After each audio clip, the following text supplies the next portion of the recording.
What's up guys, in this episode I'm going to take you back upon my arrival in London Heathrow International Airport Terminal 5 and introduce you to my travel buddy for the last 5 years. Right now he's chilling alone on the oversized baggage area.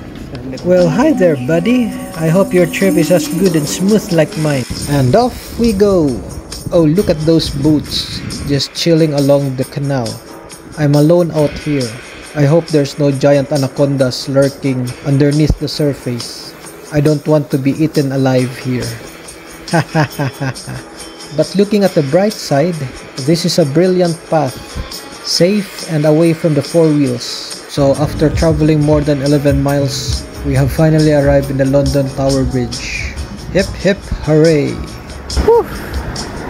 Narating ko din ang London Tower Bridge.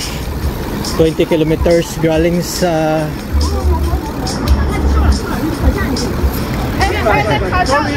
no problem 20 kilometers galing sa bahay. London Tower Bridge, narating din kita. Wow, ito yung famous na River Thames. Tapos ito yung London Tower Bridge. Tapos nandun yung Tower Bridge na isa sa pinaka-haunted na lugar na dito. So yes, nasa London Central ako. So this time pumasok tayo sa Shad Thames. Ito ay isang makasaysayan at makalumang walkway dito sa Central London. Dito ay ma-experience mo ang old British vibes. So since maaga pa ako nakarating dito, wala pa masyadong maraming turista. Tunay na napaka-privileged ni Stride Fati na makapagdaan dito. So after traveling 11 miles with constant speed, deserve namin ni Stride Fati na makapahinga dito at masilayan ang makasaysayang lugar na ito. Di ko pa rin ma-absorb na nakarating kami dito. Ulala!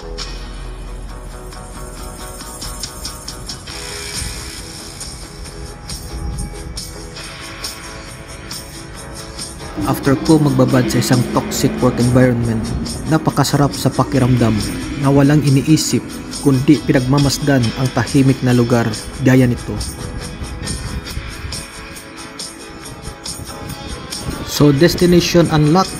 Ngayon ninavigate ko ang aking pagbalik sa Chingford gamit ang Google Map. Swerte niya akong dinala dito sa pinakasikat na London Bridge. Isang tao lang yung napahanga dito sa aking bisikleta sa aking paglalakbay. At ito lang yung bata. Wow, ang sarap mag-rides talaga dito sa London. Maraming ginagamit ang bisikleta as their transport at saka systematic ang kanilang bike lane. So safe na safe mag-ride dito. Pero bilang first timer dito sa London mag-bike, challenge pa sa akin ang magiging left-sided.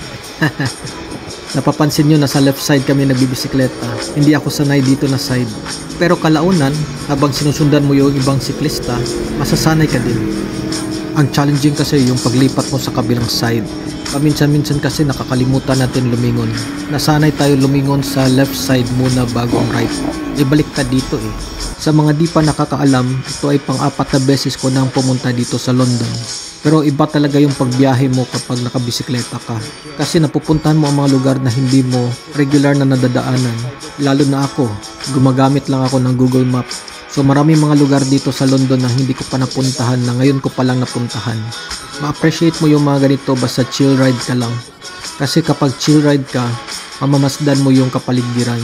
So balik na ulit tayo sa Riverside. Sa oras na ito, marami na tayong nakakasulubong na tumatakbo. Mga Briton kasi mahilig sila sa outdoors eh. At karamihan sa kanila ay mga athletic, mapabata man o matatanda. Galing man sa iba't ibang bansa. Kaya dito lalo ako nainganyo magbisikleta, lalo na maganda yung panahon. Summer ngayon dito guys, pero ang temperature is 17 degrees. Ang sarap ng hangin. So fast forward, nakabalik na tayo sa neighborhood ng aking mamang, dito sa Chingford. Napakatahimik na lugar din dito sa Eastern London. Parang Jabber Lahmed lang. At andito na ako guys, home sweet home sa 69 Burnside Avenue. Hanggang sa muli.